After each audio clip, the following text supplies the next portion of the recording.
वज़ीर-ए-आज़म शहबाज शरीफ का अज़ीम शोहदा कॉन्फ्रेंस से खिताब। कहा 9 मई को दरिंदगी हुई और रेड लाइन क्रॉस की गई, जिम्मेदारों को माफ़ी नहीं मिलेगी, गुनाहगार को छोड़ेंगे नहीं और बेगुनाह को छेड़ेंगे नहीं।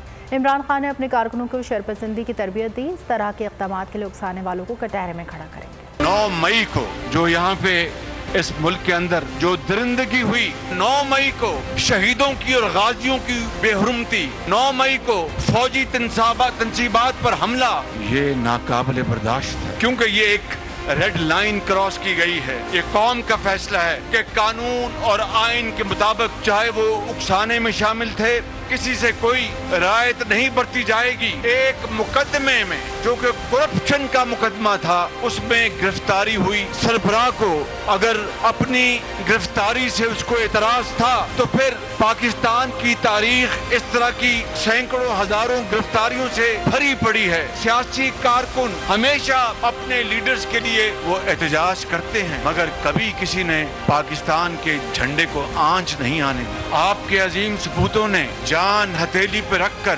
पाकिस्तान से दहशतगर्दी का खात्मा किया। हम अपनी अफवाज के खिलाफ कोई नारा नहीं लगने देंगे। उकसाने वालों को कानून के कटहरे में लाकर खड़ा करेंगे। और अगर आपको हमारी ये वीडियो पसंद आई है तो लाइक पर क्लिक कीजिए, सब्सक्राइब करें और बेल दबाएं ताकि कोई खबर रह न जाए।